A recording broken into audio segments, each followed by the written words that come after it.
Good afternoon, everybody. Hope everybody's doing well. It is September 25, 2023, Monday at 3:35 p.m. I've had a little bit of a technical difficulties here connecting my, or I should say reconnecting my printer to my laptop. I had a new Wi-Fi extender and modem installed on Friday, and there were just a little couple of technical difficulties, so that took up some time.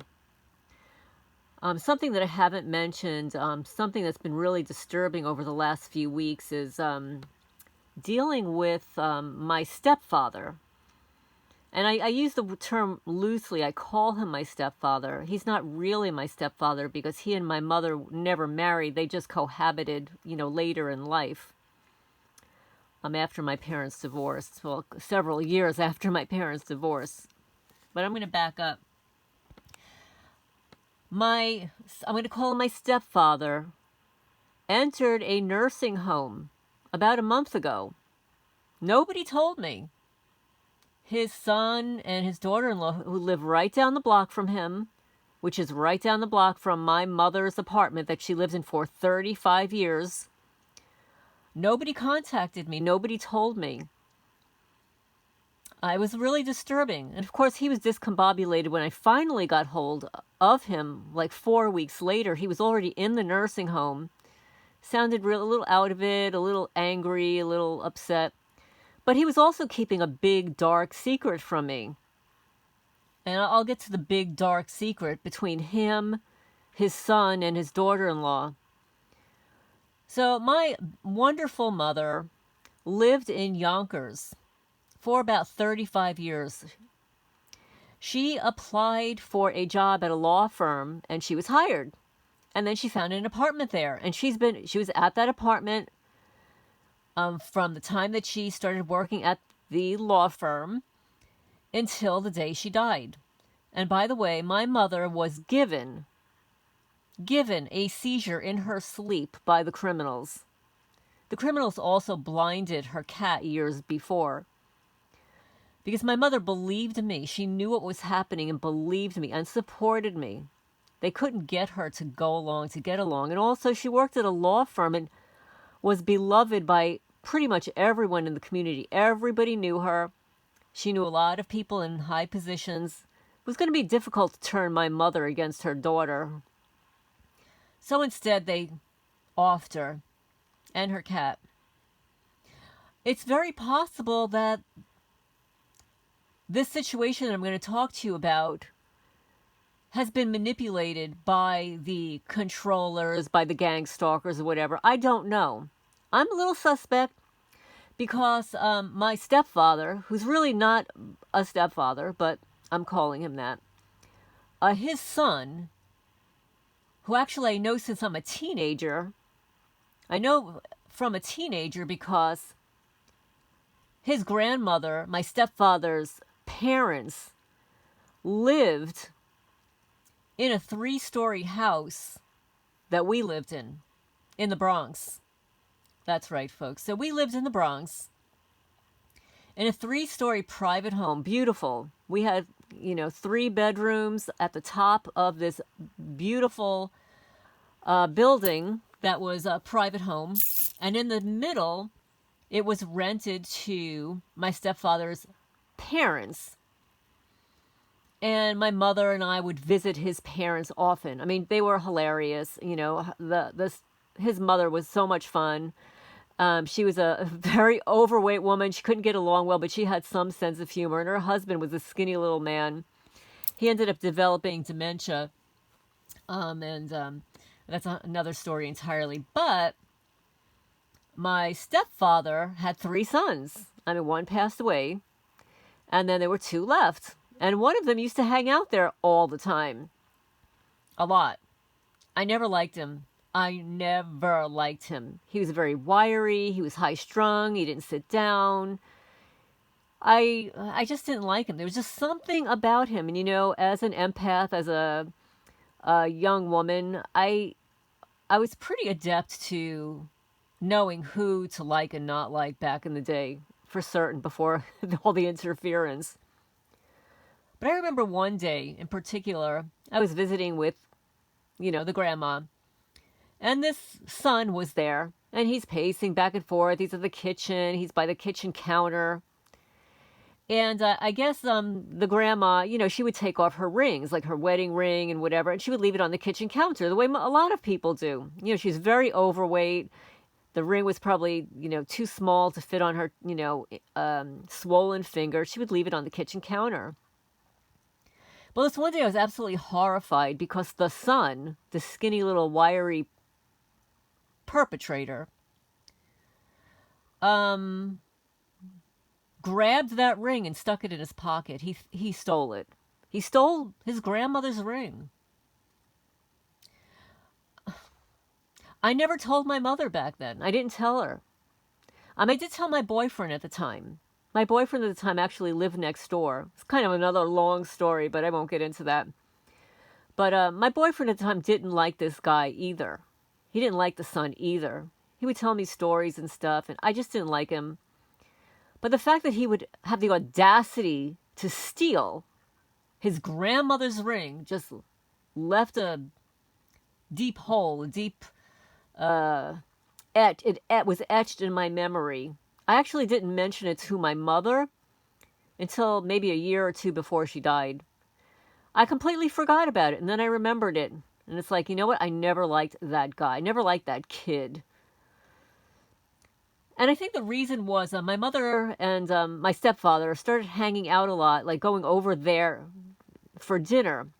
My stepfather's son and daughter-in-law. And the son is that kid from back then who stole the ring. But I saw some pictures of him on Facebook. It just brought back a lot of memories. I didn't like the way he looked. He looked evil. His wife looks a little evil, too. And it turns out that they are evil. Okay, so we're going to fast forward. My mother passed away during the CVD saga. They literally killed her. I was interviewed by Dr. Brian Artis on this topic because what they did to my mother similarly happened to his father, with the protocol and stuff. I won't get into that here. But anyway, so they offed my mother. My mother was perfectly healthy. In fact, she'd gone to the doctor a month before, a clean bill of health. She was still working. Even though she worked at that law firm for 32 years, retired, she went to work a part-time there. After she retired, then she went to another partner's law firm, and then she worked at a nonprofit. She was always working. She was working until the day she died, literally. Unlike my stepfather, he would work sporadically and stuff. He's got a troubled history we won't get into. But in his later years, I actually liked him. I actually liked him and trusted him. And, people can outgrow some things. But sometimes they don't. And we'll get to that too. You can't teach an old dog new tricks sometimes. You're either a good person or you're not a good person. You could fake it till you make it, but you could fake it and you never make it. My mother had a heart of gold. Heart of gold. Everybody loved her. She worked her butt off. That law firm trusted her with all kinds of personal things to do for the lawyers and otherwise. Everybody trusted her. Everybody loved her. She was a hard worker. She was always on time. Hardly ever call in sick. And do whatever those lawyers wanted her to do. She worked her butt off. And she liked good things. My mother liked good things, and she worked hard, and she bought beautiful things. She had a beautiful apartment. She had beautiful Lenox statues, china cabinet that she loved to decorate inside with crystals that were gifts from the lawyers. Every year the lawyers would give them beautiful gifts. Baccarat crystal, Lenox, just beautiful stuff, all in my mother's china cabinet. My mother was so proud of her granddaughters, my daughter and her other granddaughters, and had framed photos of them, of herself, of my grandmother, who has passed away. Beautiful, beautiful apartment, and she loved her cat. She had gotten a new cat after they blinded the other cat and it died. She got a new cat named Lila. Now, when my mother died, I'm going to just fast forward because this is going to get all jumbled up for you guys. I want it to be clear. When my mother died, she left a will. It was extremely detailed. She went in, I can't discuss the details with you guys. Very detailed. She had a living will and a last will of testament. And I was her executrix. She placed me in charge of paying off any of her debt, taking care of her passing, her cremation, and everything. And I will state it on the record. My mother left me everything. Everything in that apartment. Everything. Except for one small portion. Only because she figured it would be a problem in the future. Because she had literally disowned my brother. Can't go into the details of why. But he deserved it. He still deserves it. But, so he got a small portion, and I quickly disseminated that to him. But everything else was left to me in the apartment. Everything. Now, the unfortunate thing is, her partner, who was living there, they were not married, and under New York state law, even if you cohabit, there is no entitlement to that partner for any financial gain. He had his own will. And the fact that there was nothing in that apartment except his personal belongings that belonged to him or that he purchased. Okay, so 2 months later, I go there to take care of all the affairs, bring home whatever I can fit in a car. I shipped boxes and boxes of stuff to my daughter, to her friends.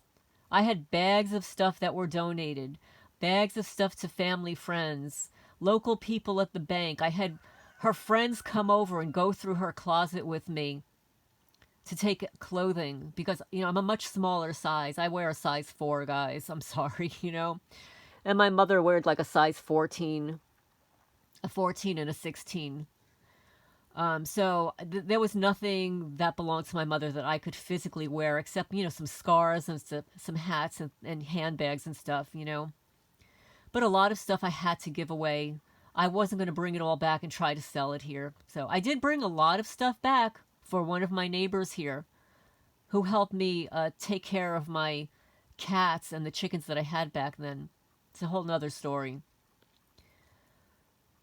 So during that time, I contacted, an attorney. I said, what's going to go on here? I said, well, if Ronnie doesn't, oops, I said his name, but if my mother's boyfriend, stepfather, doesn't go along with stuff, we'll have to send him a letter. But he was fine. He was fine. He said there were things around there that he wanted me to leave because he still lived there. So there were things. It was a very difficult time. Very difficult. I would point to something. He'd say, could you please leave it? I'm still living here. I said, well, this belongs to my mother. I'm going to get it later. I'm going to get it at a later date. Same thing goes for the cat.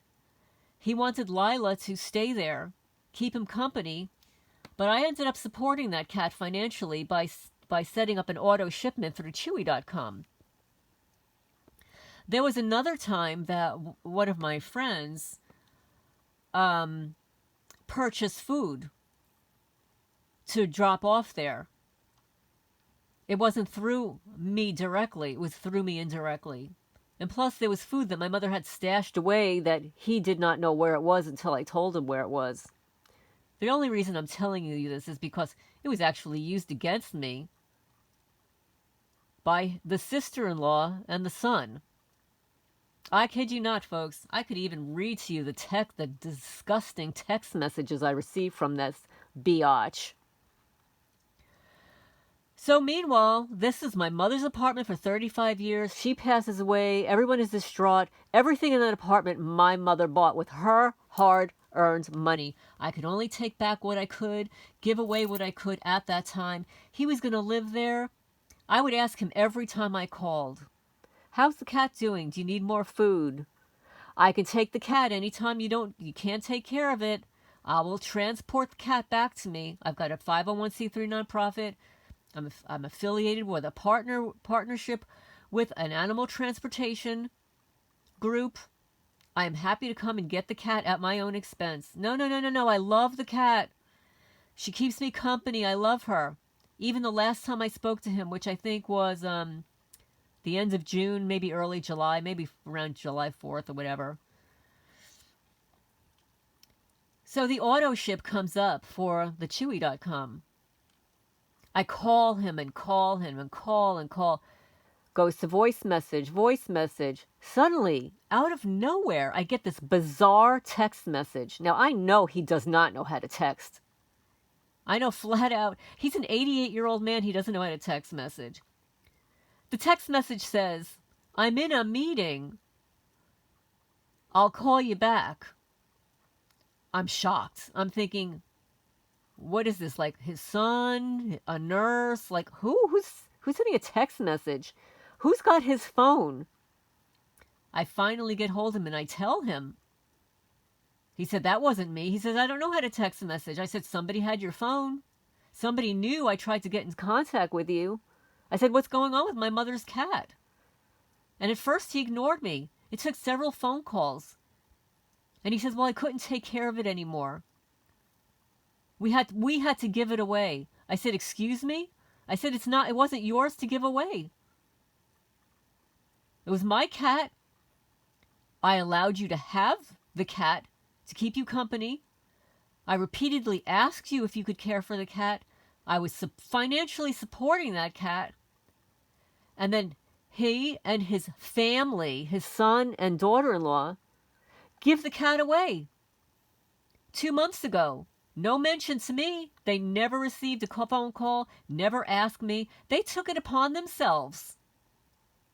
His quote-unquote family and him that don't own any goddamn thing in that apartment except for his personal belongings decided amongst themselves to get rid of the cat to a family friend, refused to sign an adoption agreement through my rescue, refused to give me the name of the person and all of the personal information, tell me I had no right to the cat. Literally, in a text message, that I had no right to the cat, that it belonged to Ronnie, and that I did not support it because there was one time that they had to go purchase cat litter for the cat.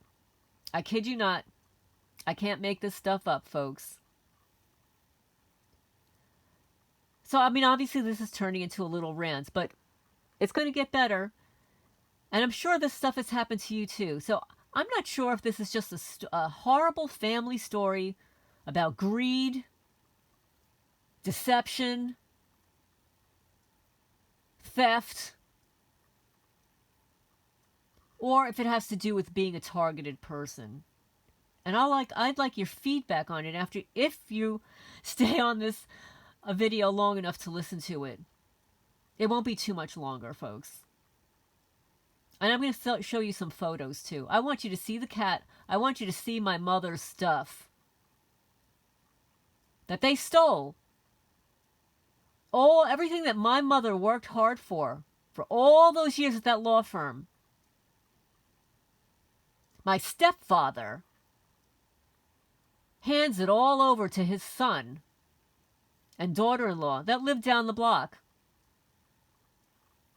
And yeah, I am blaming all of them because they knew 2 months ago that he was going into a nursing home. For anybody out there, you know for a fact, you don't just call a nursing home up and say, hey, I'd like to book a room for my father and get him in that day. It can take months to get somebody in a nursing home. Just the way it could take a long time to get somebody in a rehab. But it's worse in a nursing home. You've got to go for a visit. They've got to check out your insurance. You have to have a tour. It can take weeks and weeks just to finish all the paperwork and do all the administrative stuff, let alone actually have a place. So this has been going on nefariously behind the scenes.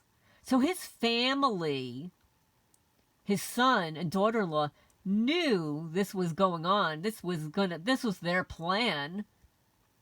And they never contacted me. But of course, they're going to project it on me in a text message I'll read to you. So, I find out that the cat's gone. I can't get the cat back. I think about my mother, my mother in heaven who adored that cat, loved that cat. I'm going to show you that cat. I've got a whole bunch of photos here I want to show you. So they get rid of the cat. And then in a disgusting text message from the biatch, the daughter-in-law, I tell her a couple of things. I said, that's my mother's apartment. Everything in there belonged to her, and when she died, passed on to me. She says, well, because my mother's name was taken off the lease, which it had to be. You can't leave a dead person's name on a lease. It had to come off. That she claims that none of it belongs to me anymore. That it belonged to her father, and her father was giving it all up. That's right, folks. All of my mother's possessions, whatever I couldn't take back with me, the heavy stuff, the china, the silverware, the Lenox, the framed pictures on the walls, the rest of her clothing. She had a mink coat. Yeah, her mink coat. A whole bunch of other things. Her music. My mother, for them, had a subscription to wine. And Ronnie wouldn't let me take some of that stuff. He said, no, leave it here. I'm going to use it. Okay, leave it here. You're going to use it? 88-year-old man. Okay. So all of the stuff that my mother bought is gone. They will not let me have it. So this is my mother's cat, Lila. This is Lila. And I have some other photos here of Lila. She looked like a Bengal. She's a beautiful cat. And I want to show you. Get some photos here.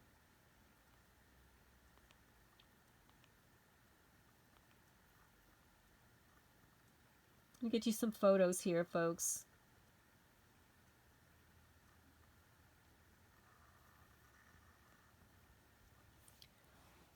So this was my mother's apartment.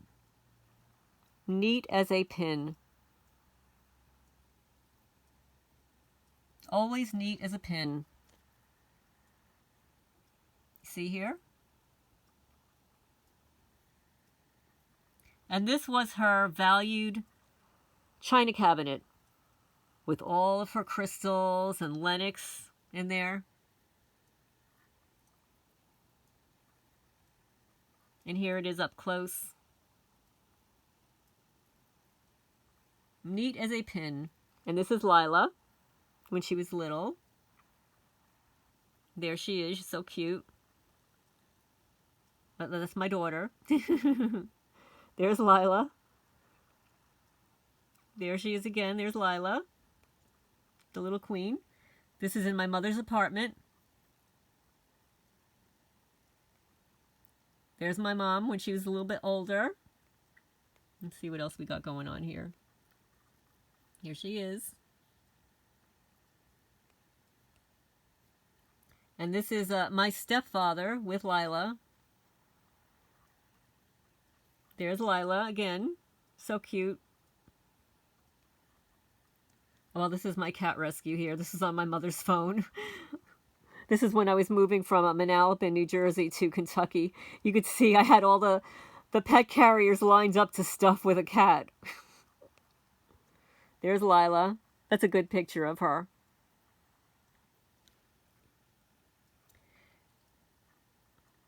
I purchased this for my mother. I worked so hard to buy this for her one Mother's Day. And now it's stolen. It's stolen. That's right. That's like 18 karat gold plated.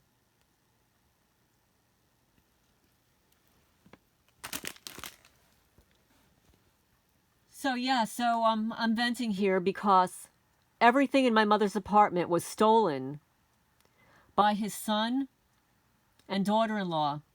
And they waited 2 months. Actually, they never contacted me, folks. This is the reason I'm doing this video too.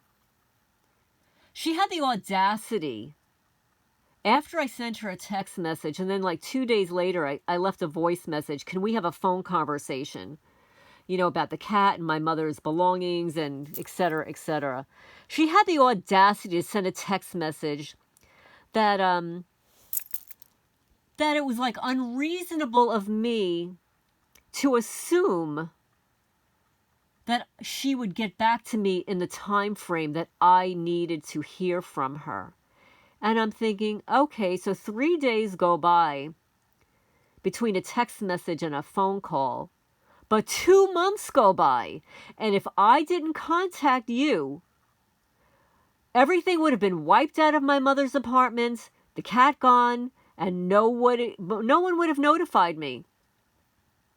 So I interrupted their plans. I put a little wrench in it. I caught them red-handed. So now a friend of mine, because I have keys to that apartment, went there today, and the super, named Sam, would not let him in. It turns out that super and the landlord, whatever the family members didn't want left there, that they are taking for themselves. That's right. This is the super that my mother treated like a king every year, giving him a tip and a bonus and gifts. He's stealing my mother's possessions, along with the landlord, where she lived for more than 35 years.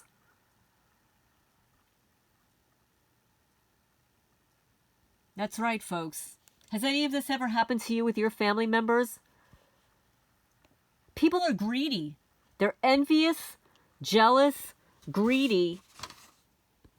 Not my stepfather, not his son, and not his daughter-in-law should have anything that belongs to my mother. They didn't earn it, they didn't deserve it. But you know what? They have stolen it. They set this up, they planned it, they were deceptive from the beginning, they had a plan and agenda. They went through with their plan and agenda and chose to not contact me from the beginning. So now the karma falls back on all three of them for not telling the truth. They withheld the information from me. I could have gone over there. I have local friends from there. We could have packed up my mother's stuff and it could have been disseminated to other family members and friends and to me. But they chose to execute their plans without notifying me, knowing full well that everything in that apartment belonged to my mother, and when she died, passed on to me. And even through all of the disconnection from my brother, because I really don't like my brother, I can't get into it, I actually called him. I called him to let him know that the apartment was going to be emptied out by the end of the month, and that if he wanted anything in there, to go over and get it. That's right, because I'm a good person. And even though my brother is a F-up, piece of crap, who couldn't wait for my mother to die so he can collect on her money, because all he cared about is asking me about her life insurance policy, which I asked her to cancel, and she did. My brother was furious. But even through all of that, I still called my brother, and I did the right thing. I can't say the same for my stepfather. Shame on you. I will never call you again. You betrayed the trust of my mother. You did not value what she provided you, and neither did your disgusting family. And your piece of crap son, the Scientologist, oh yeah, he's into Scientology. He was into Scientology as a teenager. And as an adult, the cult member. Yeah, he has no problem stealing from my mother. He stole from his grandmother. Stole her ring right off the kitchen counter and stuffed it in his pocket. Two birds of a feather married each other. And I'm just putting it on the record, folks. I'm sending thoughts to the universe. For those two criminals that stole my mother's belongings, all you guys, it's going to come back to you. You are going to get what you deserve for not contacting me to give me the opportunity to get the rest of my mother's belongings and her cat. And all of that actually legally belongs to me. And I'm putting it out there to the universe, just the way I do with all these perpy criminals. I've given you the opportunity to tell the truth, Joni and Ronnie. I've given you the opportunity to fess up about your agenda. You chose to not. You chose to in a text message. Literally, this is a perpetrator line. That I must be delusional. Has anybody heard that before? Delusional? Yeah. If the truth hurts, you're the ones that are delusional. You're deluding yourself as to the truth. When you steal from somebody else, karma's going to come around and bite you in the butt. And on a brighter note, folks, I want to share some photos of you because I've spoken about my father before. This is my father when he worked at IBM in the International Research Department.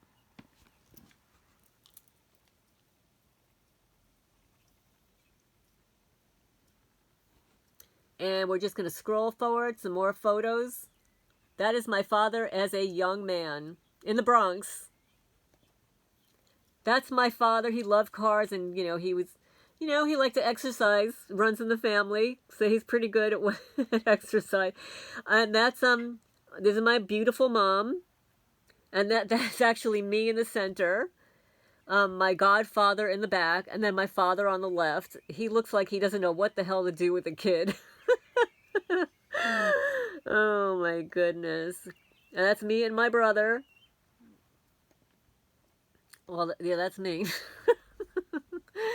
That's my mom, me, and my grandfather, my mother's father. That's my mom. That's my mom. Look at the cars back in the day, guys. This is my mom. My beautiful mom. There on the left, grandfather, and then her brother.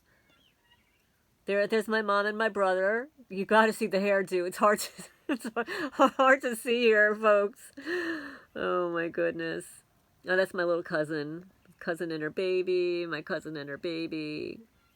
We've got to have a couple of cats. That is my brother's beautiful daughters on the left, and then that's my daughter on the right. That's my mom. My mom.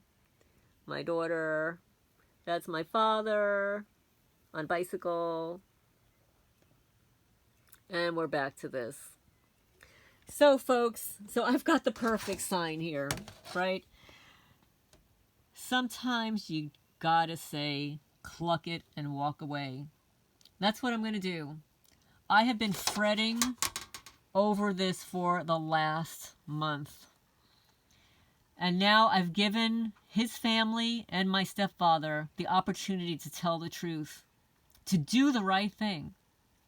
Do the right thing for me, the cat, and even my brother. And everybody else involved. And they chose to not. They chose to execute their plan behind my back and steal everything my mother worked hard for. I look forward to your comments. Has this happened to you with families passing away? And is this a similar story? Do you think this was a gang stalker situation?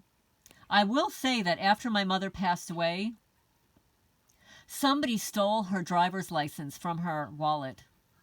And there was a witness to two men behind my mother's beautiful vehicle putting something in the gas tank. So the gas tank had to be pumped to get whatever it was that they put in it. So my mother was definitely targeted because of me. They were never going to get her to go along to get along. So they had to kill her instead. I should say for YouTube, they had to unalive her. This is Lorraine Alternative Homesteading. Please hit the thumbs up, and I look forward to your comments down below.